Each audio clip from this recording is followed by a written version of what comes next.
Aquí comienza Enlazados, el podcast de ICITEC. Hola, ¿qué tal comunidad ICITEC? Bienvenidos a Enlazados, el quinto episodio. Quédense con nosotros porque nos vamos a entretener, vamos a conocer y sobre todo vamos a aprender. Y pues bueno, el día de hoy estamos muy contentos porque tenemos con nosotros al doctor José Miguel Velázquez Hernández.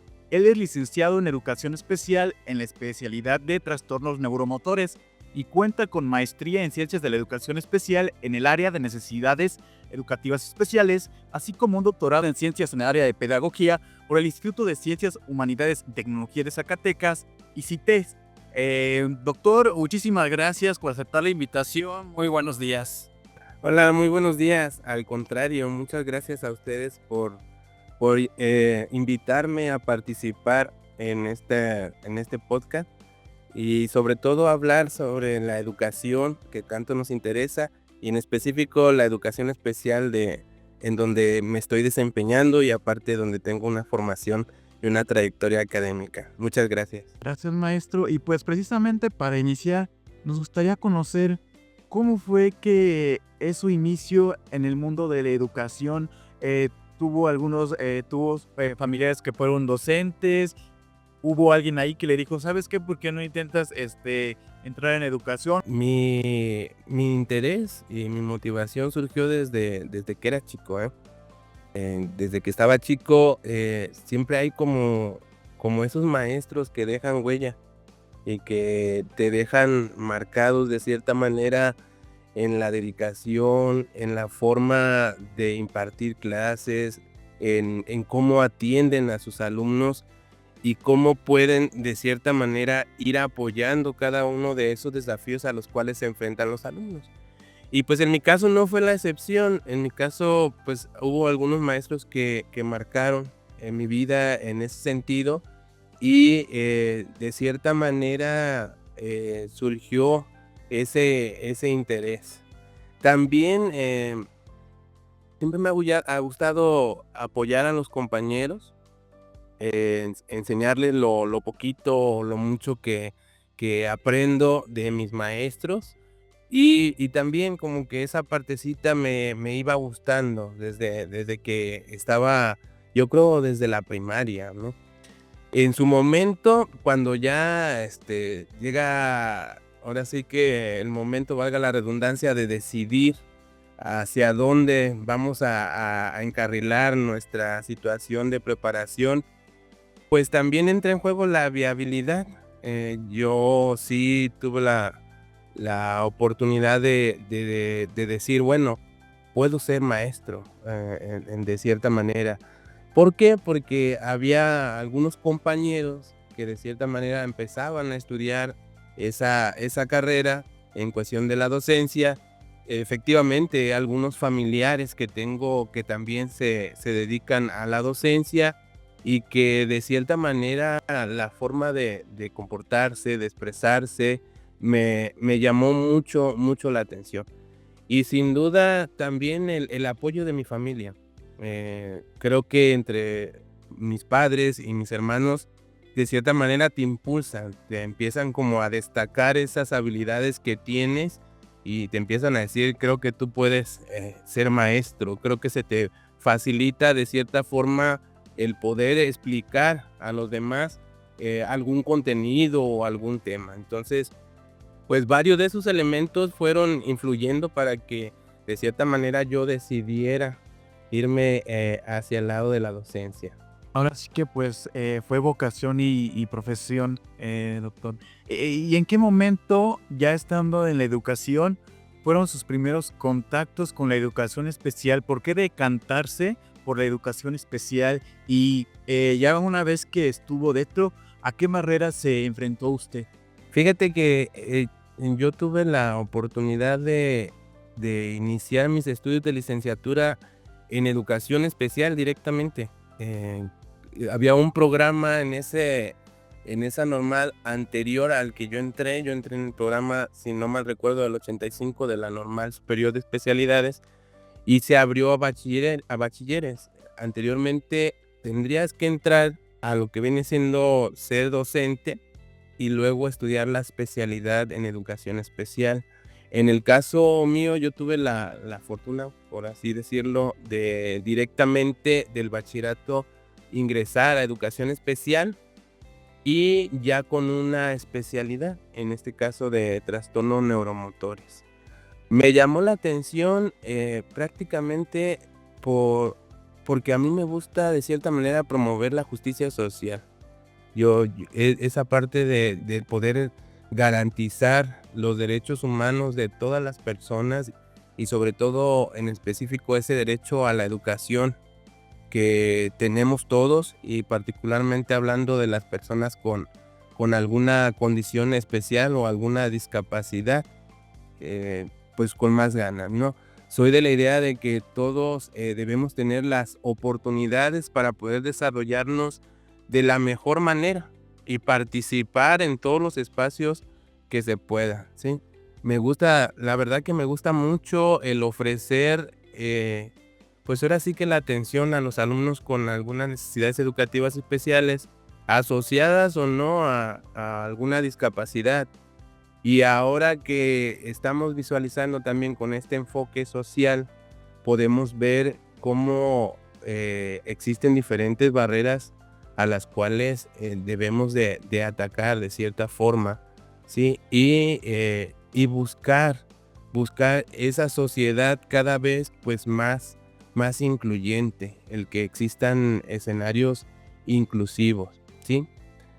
¿A qué retos me he enfrentado? Pues muchos, la verdad, desde estudiar fuera del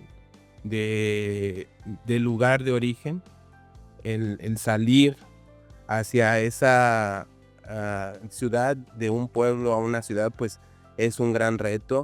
El llevar una visión, una expectativa acerca de un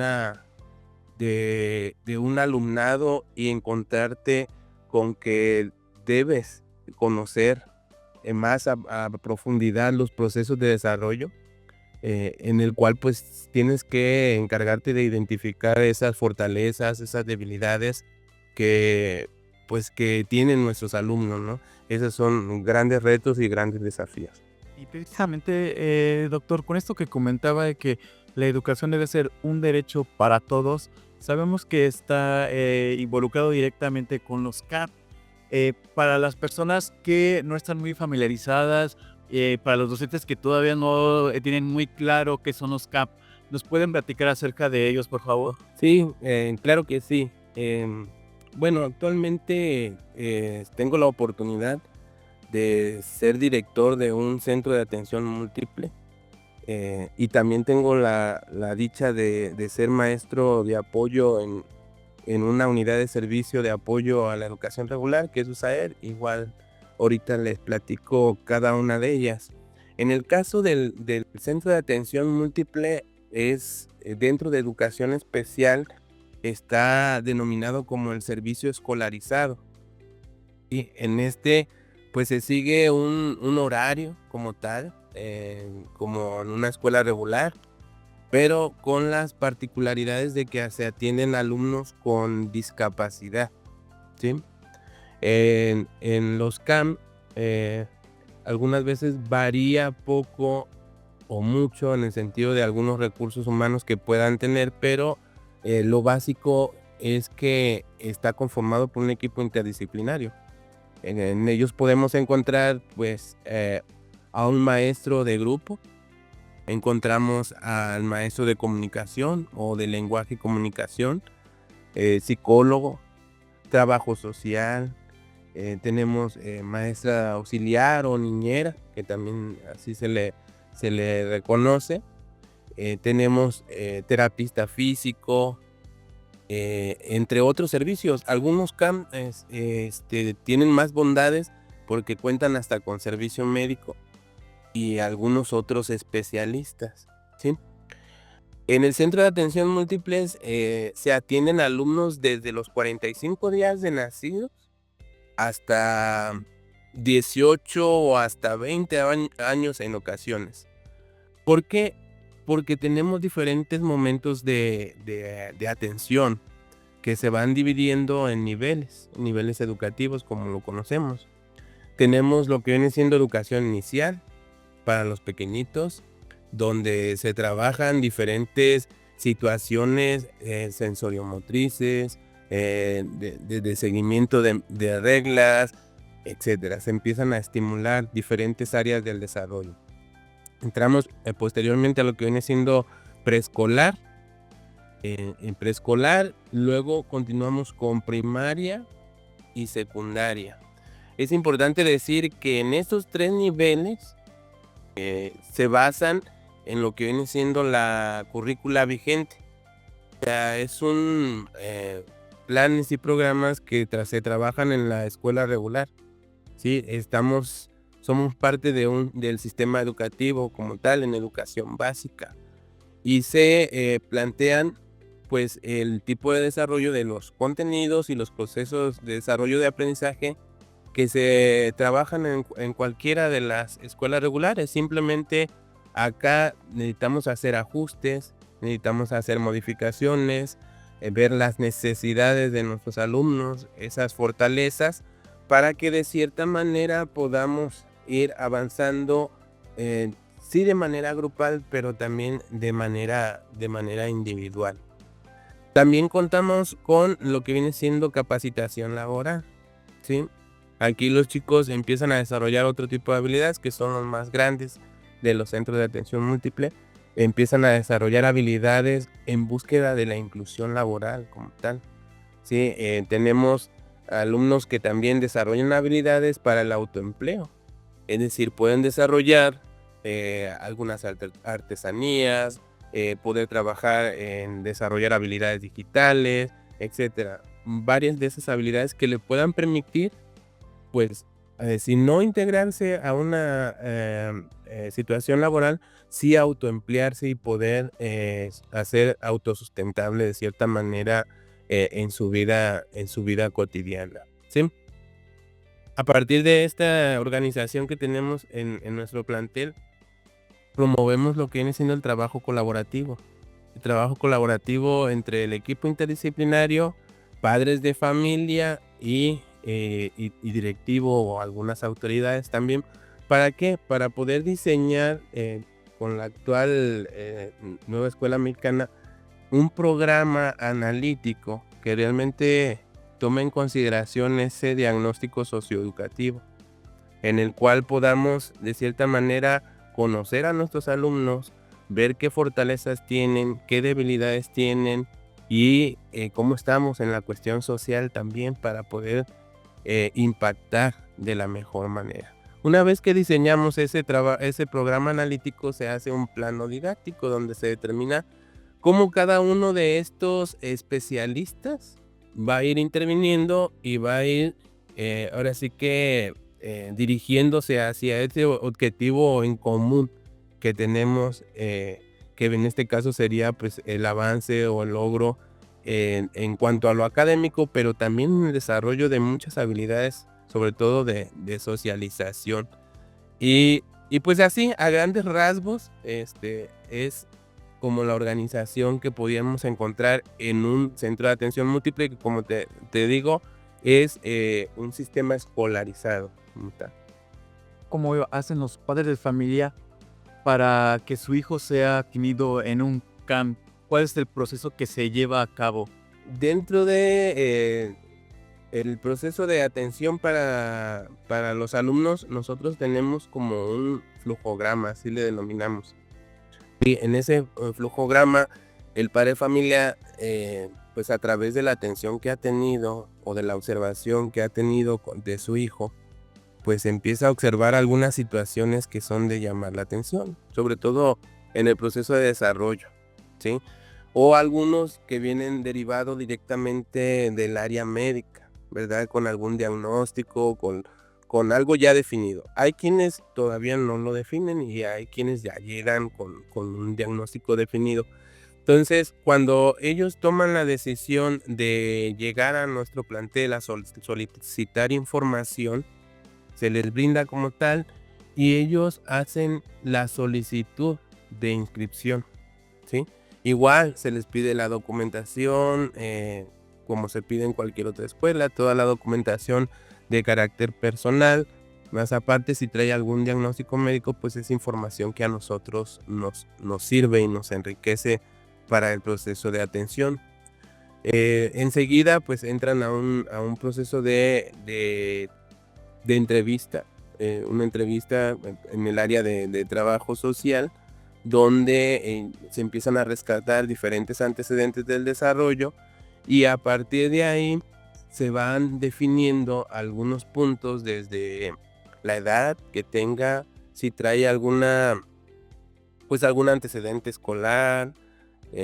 Todos esos elementos nos pueden ayudar a nosotros para determinar hacia qué grupo podemos pues integrarlo de cierta manera. Si son muy pequeñitos, pues no tiene pierde, por así decirlo, nos vamos a educación inicial o a preescolar. Cuando son un poquito más grandes, porque sí existen los casos de que llegan alumnos, por ejemplo, de 10, 11 años que no han sido escolarizados, que no tienen un antecedente escolar. Entonces, a partir de ahí, hacemos valoración por medio de los especialistas, tanto en el área de pedagogía como en equipo interdisciplinario, psicología, de lenguaje, y empezamos a determinar, bajo el nivel de desempeño que pueda estar presentando, a cuál de los grupos iría, ¿sí? En la actualidad, por ejemplo, en nuestro centro de atención múltiple, contamos con inicial, contamos con preescolar, contamos con 2 grupos de primaria, podemos decir primaria 1, primaria 2, tenemos 3 grupos de secundaria, ¿sí? Igual los denominamos 1, 2, 3, para atender a los alumnos. De acuerdo a esa condición, es como los vamos a ubicar en alguno de los grupos. Tratamos sí de respetar la edad cronológica, porque aun y cuando son alumnos con alguna discapacidad, pues la necesidad de los intereses, las motivaciones también van siendo marcados por la edad cronológica de cierta manera, que sea un grado al cual le corresponda de cierta manera la edad como tal. Y ya una vez que es integrado a los grupos, pues ya se recibe la atención de manera regular en su horario establecido y también con los horarios que se acordaron con los especialistas, bajo la modalidad de individual, subgrupal o en grupo, dependiendo lo que el alumno vaya requiriendo. Bueno, ahora que ya tenemos un poquito más definido lo que es un CAM, ¿nos puede hablar un poquito sobre la USAER? Porque a lo mejor en las personas que a lo mejor no están tan familiarizadas, puede haber como esta confusión. Mira, a partir de 1993 se redefine con la educación especial y se dan 3 tipos de servicio, que viene siendo el CAM, que es el Centro de Atención Múltiple, como un sistema escolarizado. Viene lo que es la WOP, que es la orientación al público como tal, y viene lo que es la USAER. La USAER en su nombre nos dice que es un servicio de apoyo, ¿sí? De hecho, si desglosamos las siglas de USAER, es una unidad de servicio de apoyo a la educación regular, ¿sí? Es un servicio que lo encontramos ubicado en algunas de las escuelas regulares. Físicamente están en algunas de las escuelas regulares, no las tienen todos, ¿sí? Y está conformado precisamente por un equipo interdisciplinario. Los especialistas que les acabo de nombrar ahorita en CAM los encontramos, pero como USAER, a excepción del terapista, de niñera y demás. En ese equipo nos encontramos tiene un director, tiene al maestro de comunicación, de lenguaje, comunicación, el psicólogo o psicóloga, tenemos una trabajadora social y el maestro de apoyo. El maestro de apoyo es como el maestro de pedagogía, que va encaminado a los procesos de pedagogía y muchas veces se dirige hacia el proceso de lectura, escritura, matemática. Y que por lo regular es el que permanece la mayor cantidad de tiempo en las escuelas, ¿sí? Por ejemplo, de lunes a viernes los podemos encontrar al maestro de apoyo Sin embargo, al psicólogo y al de comunicación y trabajo social lo encontramos que son itinerantes porque andan en determinadas escuelas. En promedio, una USAER atiende a 5 o 6 escuelas. Pero hay algunas USAER, como es el caso de la USAER de acá de Ocotlán, Turno Vespertino, que atiende 10 escuelas, ¿sí? Entonces, por ejemplo, hay 2 equipos de 2 psicólogos y se distribuyen 5 escuelas un psicólogo, 5 escuelas el otro psicólogo y de igual forma el de comunicación, ¿sí? Pero los maestros de apoyo, por lo regular, sí estamos en una escuela como tal. ¿Cuál es la función de la USAER dentro de una escuela regular? Pues de cierta manera en su nombre lo dice, apoyar. ¿Cómo vamos a apoyar? Se tienen diferentes estrategias de apoyo. Una de ellas es la atención directa con el alumno, ¿sí? De manera directa, acompañarlo en su proceso, trabajar en su proceso. Pero también se desempeñan otras 3 estrategias.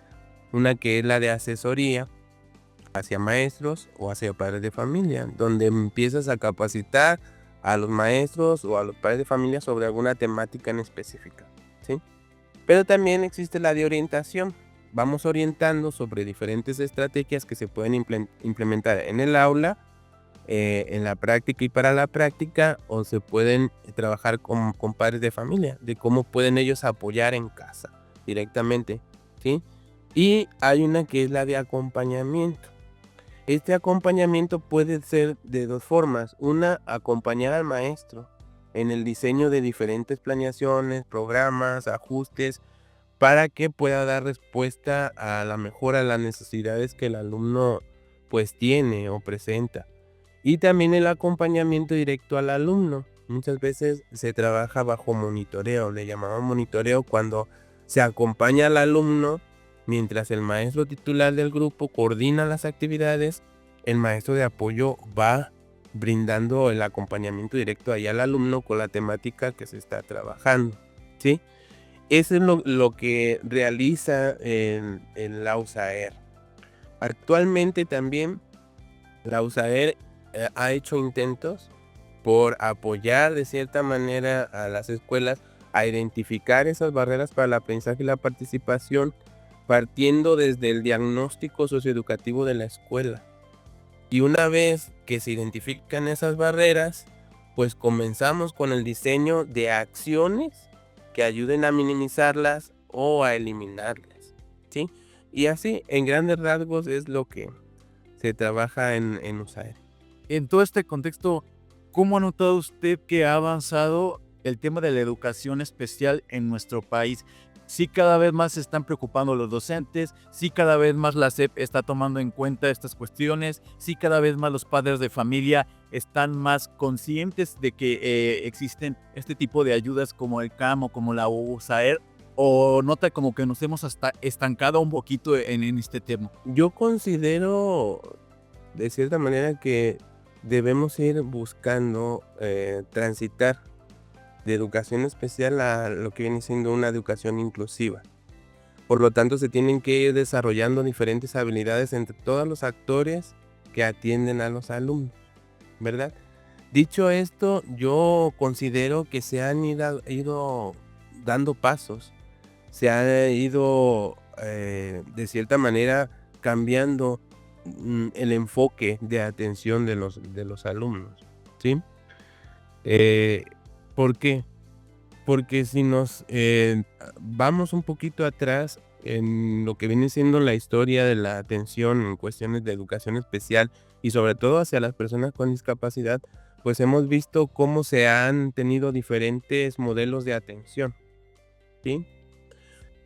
Y me voy más atrás con un modelo de atención de lo que viene siendo el prescindir de la persona, el hecho de que a lo mejor no se le requiere, se le hace a un lado, se le segrega.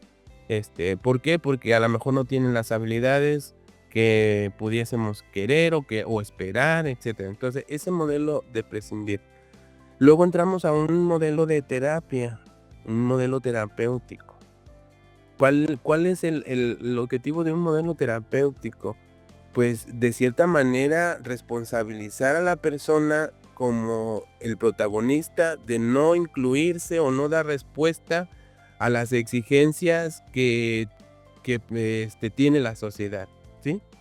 Entonces, de cierta manera queremos rehabilitar, o sea, volver a habilitar a la persona para que pueda ser insertado en un contexto y de cierta manera dé respuesta al contexto, ¿sí? En la actualidad vamos viendo que ha cambiado ese enfoque, y ese enfoque que nos lleva a lo que es el modelo social de la discapacidad da el giro y nos dice, espérame, la persona con la discapacidad no es el protagonista de poder crear las situaciones para poder dar respuesta a distintas situaciones, sino la sociedad es quien debe buscar las formas de brindar las mismas oportunidades para todos, ¿sí? Porque se tenía esa creencia de querer modificar la condición del alumno o quitarle la condición al alumno para que pues nos diera respuesta, ¿no? Y muchas veces pues decíamos, sí logra diferentes habilidades, sí se desarrolla, sí puede dar respuesta a, pero ¿qué te parece si mejor modificamos algunas acciones en cuestiones del contexto? ¿Sí? Que si el alumno tiene discapacidad motriz y trae silla de ruedas y no puede ingresar a la mejor a una segunda planta, pues ¿qué te parece que le ponemos una rampa o le ponemos un elevador como tal? Entonces es más fácil modificar el contexto que decir, bueno, al alumno le quitamos su condición de discapacidad motriz, ¿no?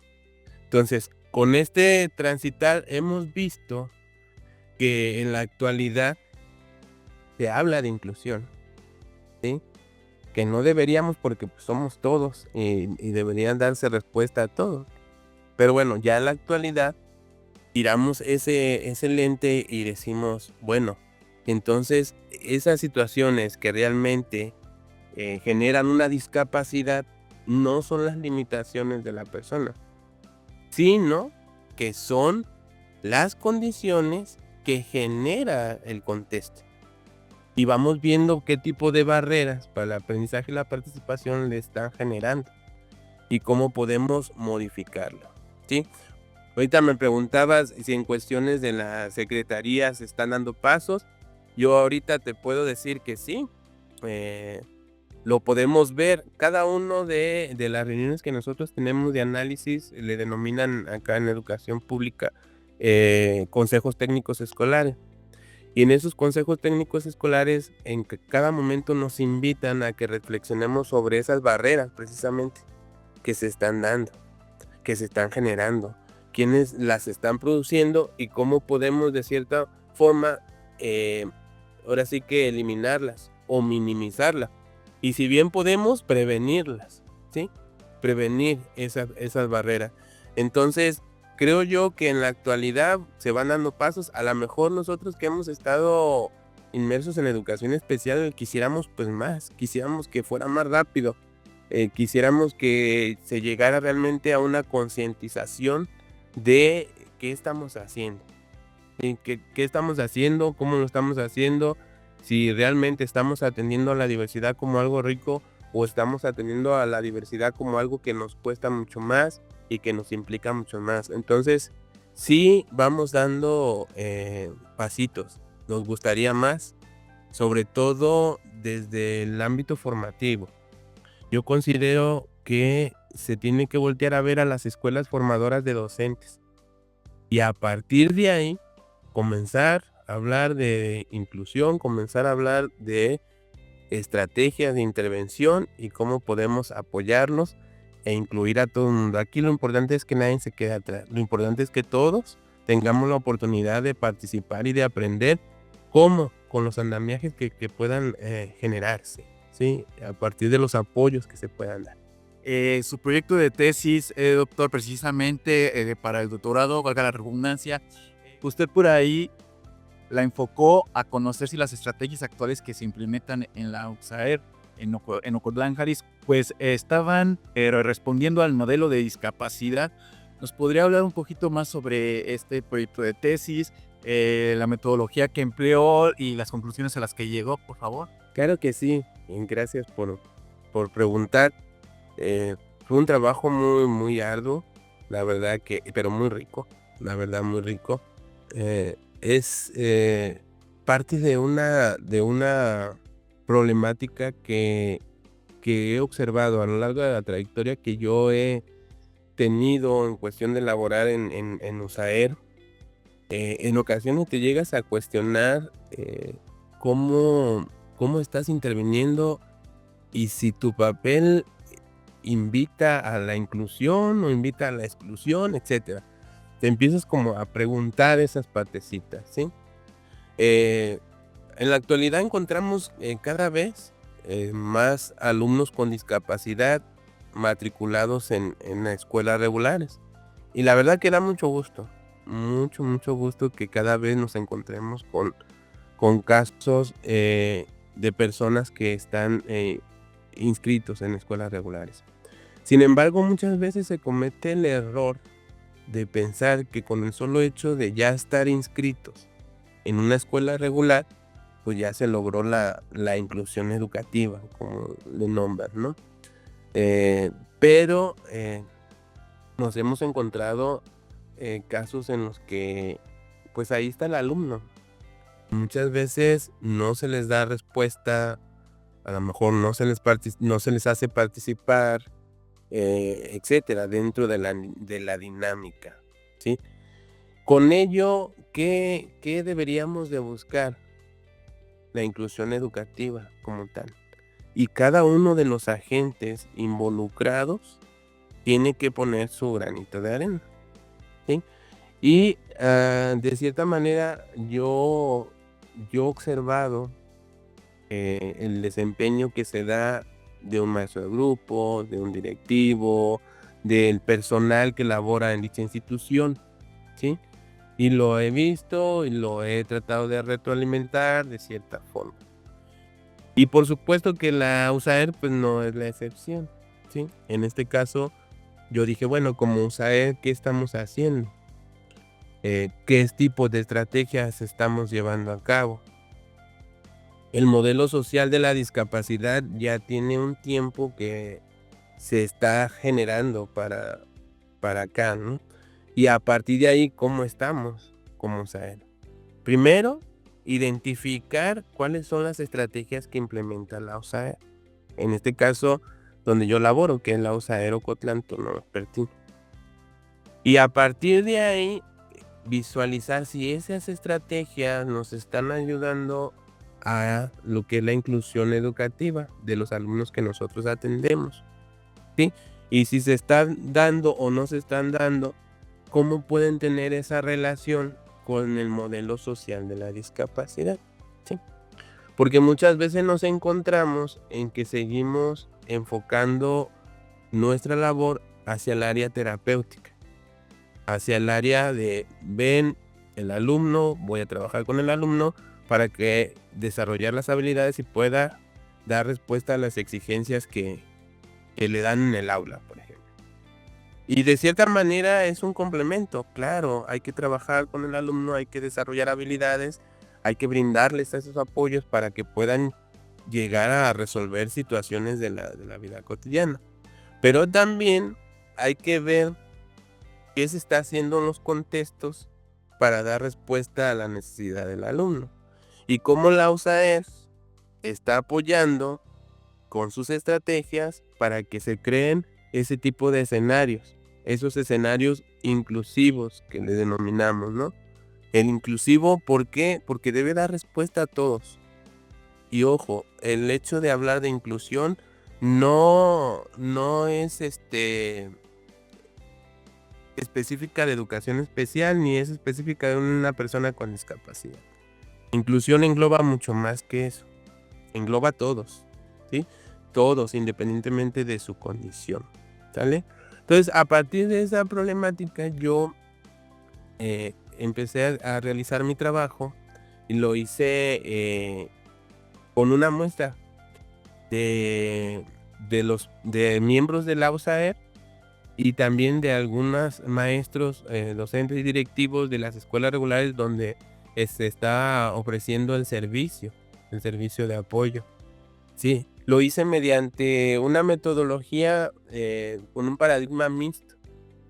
Sí, utilicé elementos muy importantes de lo que viene siendo la situación cuantitativa, que iba enfocada a ver la frecuencia en la que se aplicaban una determinada estrategia, cuántos las aplicaron, quién las aplicaron, y veíamos como por medio de gráficas ese tipo de frecuencias.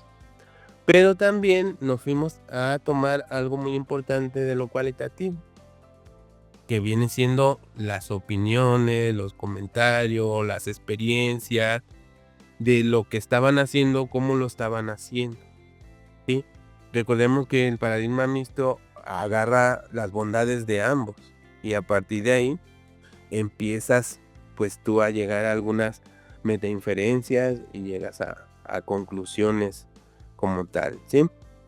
No se quedó ahí mi trabajo en el hecho de poder conocer la situación, sino que también mediante una estadística inferencial, pues tendríamos que valorar si tenía relación o no tenía relación las estrategias que implementan con el modelo social de la discapacidad, ¿sí? Fue muy interesante los resultados que se obtuvieron, porque en ocasiones se tendría que contrastar los datos que te daba el área cuantitativa con los datos que te daba el área cualitativa. Es decir, muchos decíamos sí lo hacemos, pero al momento de decir cómo lo hacemos, terminamos contradiciendo algunas cosas. Pero bueno, ¿qué se obtuvo como resultado? Como resultado, llegamos, a la conclusión de que sí hay relación de las estrategias que implementa la USAER con el modelo social de la discapacidad. ¿Cuáles son? Ya hace ratito mencionaba las estrategias. Mencionaba lo que viene siendo la asesoría, la orientación, el acompañamiento y las actividades específicas, ¿sí? Porque tanto la asesoría, en la orientación, el acompañamiento, iban directamente a hacer un cambio en lo que viene siendo algunos contextos, ¿sí? Si tú orientas al padre de familia, estás impactando en el contexto familiar. Si tú orientas al maestro de grupo y logras hacer algunos cambios en las estrategias de intervención, la metodología, los materiales, etcétera, pues estás influyendo en lo que viene siendo el ámbito áulico, ¿sí? Y de cierta manera, si vas un poquito más allá y trabajas con los compañeros del alumno que tiene la condición con discapacidad, pues empiezas a ver que también se modifica un contexto áulico de cierta forma. Entonces, sí se llevan a cabo este tipo de estrategias, sí tienen relación, pero también me encontré que sí requieren reforzarse varias de ellas, ¿sí? En ocasiones se privilegia todavía la atención individualizada y de cierta manera, pues debemos de hacer un poquito más hacia el entorno, hacia el contexto, pero claro, sin dejar de lado el poder desarrollar con los alumnos pues las distintas habilidades, ¿sí? Algunos que sí requieren por su condición que se trabaje de manera individual y de cierta manera desarrollar habilidades de lectura, escritura, de matemáticas, atención, memoria, etcétera. Todos esos procesos psicológicos que se tienen que trabajar pues desde el aspecto individual como tal, ¿sí? Entonces sí necesitamos fortalecer las estrategias. Se implementan esas, pero hay que fortalecerlas y darle como el giro hacia los contextos, ¿sí? Hacia grandes rasgos. Muchas gracias, doctor, pues, por compartirnos esta información que pues le aseguro que es muy valiosa para las personas que nos están viendo o escuchando.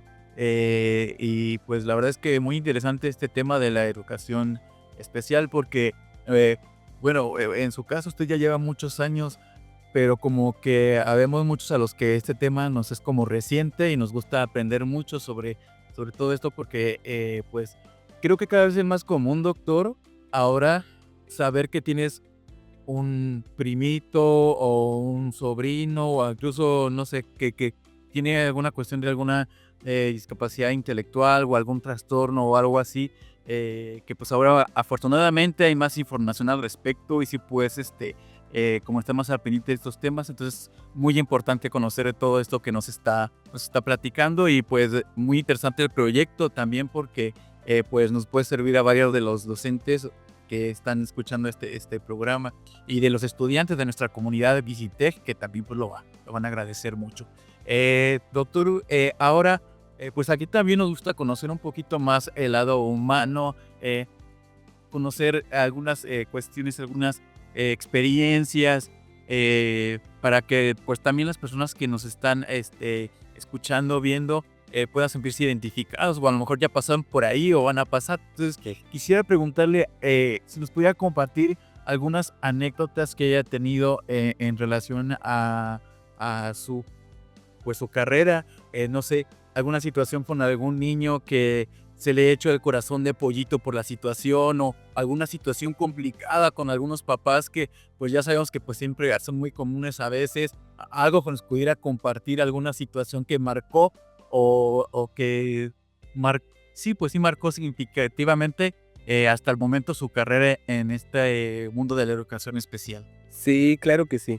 Mira, a lo largo de mi trayectoria, pues ya lo nombrabas hace rato, o no recuerdo si lo nombraste, pero yo tengo 19 años en la docencia de educación especial. Y a lo largo de esos 19 años, pues sin duda muchísimas experiencias que se han presentado. Y de toda índole. Alegrías, tristezas, retos, desafíos, de todo, de todo. Y pues somos entes emocionales. Te mueven mucho sentimientos. Las emociones brotan, por supuesto. Sí, te voy a comentar en este caso dos que me han marcado. No me voy a extender mucho, voy a ser más concretito. Hubo un niño, yo recuerdo atendí un alumno como docente de un camp.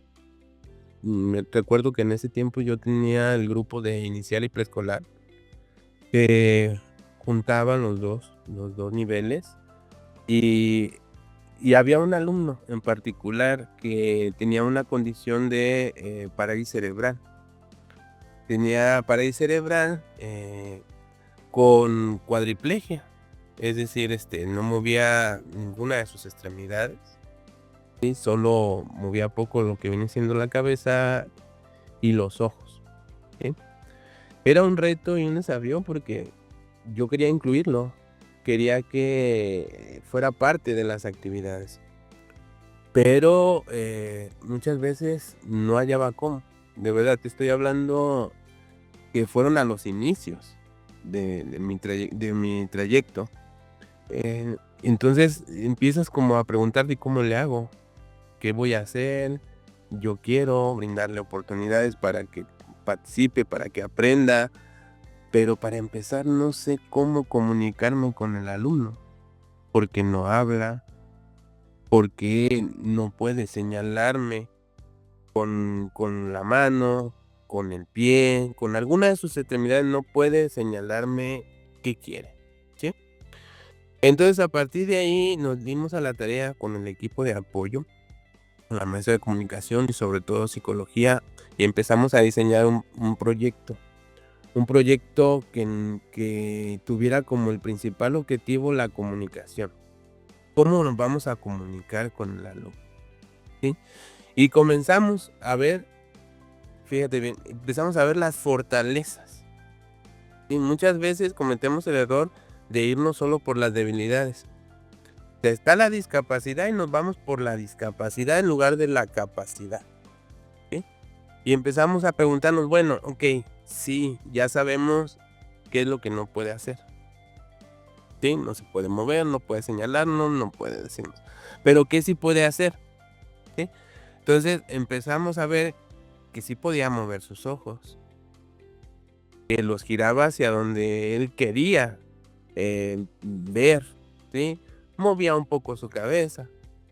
Notábamos que había comprensión en indicaciones, distinguía a imágenes, porque hicimos pues también esa parte de la discriminación de imágenes con objetos reales, y empezamos a ver que sus ojos eran una gran fortaleza, ¿sí? Y a partir de ahí se comenzó a diseñar un tablero de comunicación. Un tablero de comunicación por medio de pictogramas. Y a partir de esos pictogramas que iban agrupados en campos semánticos, por ejemplo, desde la familia, y empezamos a ver algunas acciones, verbos, etc. Y con sus ojos nos iba señalando. Los agrupamos y los clasificamos en línea las imágenes. Y nos íbamos con las imágenes, se señalaba y con sus ojos dirigía hacia la columna que quería y después les íbamos pues señalando la imagen, ¿no? Y a partir de ahí empezamos a tener mayor comunicación con él. Sí, vimos y rescatamos muchos conocimientos que él sí tenía y que muchas veces inferíamos o dábamos por hecho que lo sabía, o muchas veces decíamos no lo sabe. Pero a partir de que empezamos a establecer ese código de comunicación con el alumno, empezó a participar pues más, y el aprendizaje pues se fue dando, ¿no? Se fue dando como tal. Sin duda esa ha sido una de las experiencias que me ha dejado mucha enseñanza, y sobre todo me deja mucha satisfacción, ¿sí? En ese sentido, cuando fui docente de un camp. Hay otro caso, este es más concretito porque va en el área de USAER, ¿sí? En el área de USAER, cuando un maestro de apoyo observa que hay cambios en el contexto escolar y áulico, te da mucha satisfacción, porque sabes que tu objetivo de orientar y de crear escenarios inclusivos pues va por buen camino. Y así me pasó. La atención de un alumno con trastorno del espectro autista, ¿sí? Es un alumno que, para empezar, pues no se integraba, o no lo integraban más bien hacia las actividades, ¿sí? Se la pasaba fuera de la escuela, del salón, perdón, se la pasaba fuera del salón, no entraba, se quedaba sentado allá afuera, pasaba el personal que labora en esa escuela, no lo invitaba a integrarse, etcétera, ¿sí? Se empezó a trabajar con los compañeros del alumno, se empezaron a hacer actividades de sensibilización, tratando la temática de la inclusión, a conocer algunas condiciones. Se trabajó con maestros de la mano, se les proporcionó estrategias, se les empezó a hablar sobre cierta condición, y se empezaron a hacer pues una dinámica pues un poquito más de conocimiento y de tomar acciones. Por supuesto, no puedo decir que al 100%, pero da un gusto saber cuando el alumno está ya en un aula, está en su silla, está realizando actividades y su jornada es extendida, porque anteriormente pues podía estar la madre de familia dentro del salón, o tendría que estar en la escuela para poder ahora sí que a brindar el apoyo al alumno. Pero ahora ya la madre de familia pues no está en la escuela, el alumno está integrado en un aula, está trabajando, está realizando algunas actividades, y su horario pues ya casi es el regular. Entonces son como algunas experiencias que he tenido y que me han causado satisfacción. Sí, doctor, como dice, la importancia de potenciar las capacidades de los alumnos, entonces sí es como bien común, sí, como fijarse en lo que no, y a veces dejamos de lado lo que sí, y creo que estas anécdotas sí van a ayudar mucho, porque sí, realmente sí. Debo confesar que muchas veces, aunque no seamos docentes o así, sí nos fijamos primero eso, primero preguntamos, ¿qué no puede hacer? O decir, oye, ¿qué puede hacer para, pues yo, con base en eso, poder establecer una relación? Doctor, ahora pues a ver ya, para conocerlo un poquito más a usted, quisiera preguntarle, ¿qué le gusta hacer a Miguel Velázquez en sus tiempos libres? ¿Tiene algún hobby, alguna pasión? ¿O realmente si está muy de lleno en el trabajo? Y, no sé, ¿qué le gusta hacer en sus tiempos? Bueno, sabemos que en el mundo de la docencia los tiempos libres varían muchísimo y a veces pero, o cómo sobrelleva, porque aparte, lo mencionaba bien, somos seres emocionales y al estar expuestos a tantas historias, en tantos casos, pues se llega a abrumar de repente el docente. ¿Usted cómo sobrelleva todo esto? ¿Qué lo hace relajarse un momento? Sí, mira, sin duda el área laboral muchas veces nos absorbe, y es lo que viene siendo la docencia, te absorbe de tiempo completo.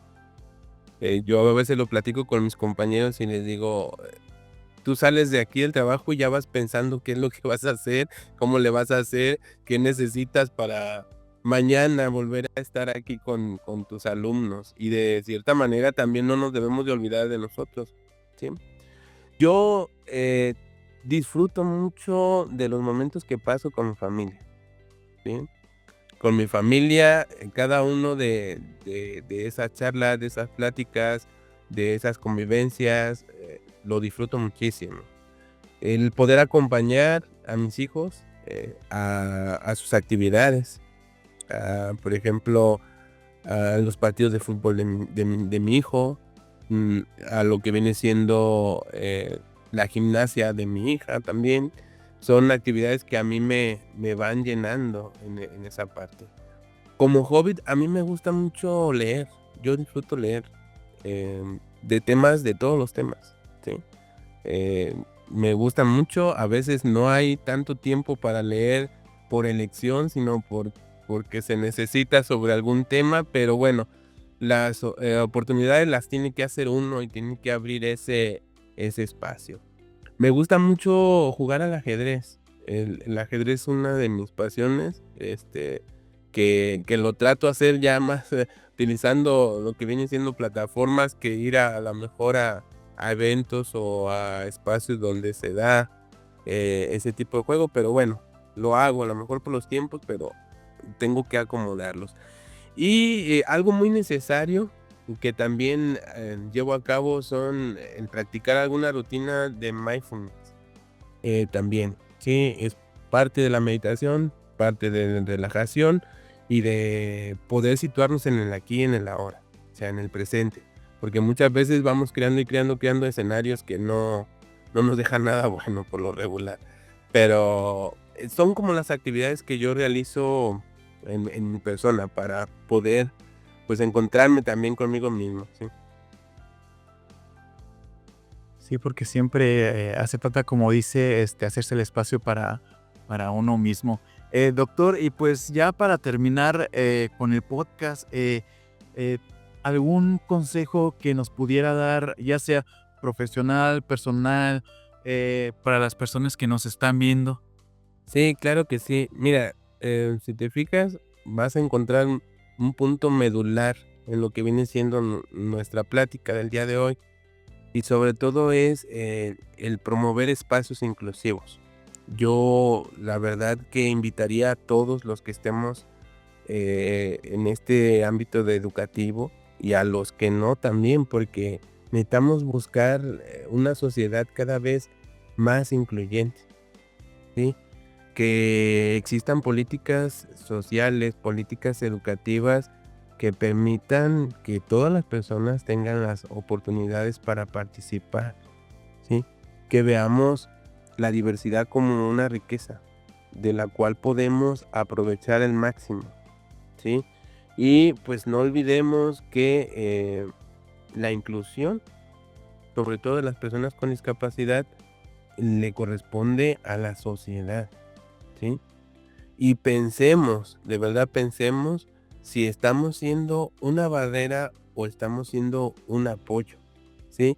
Y realmente yo los invitaría a que fuéramos un apoyo para que se dé esa inclusión, ¿sí?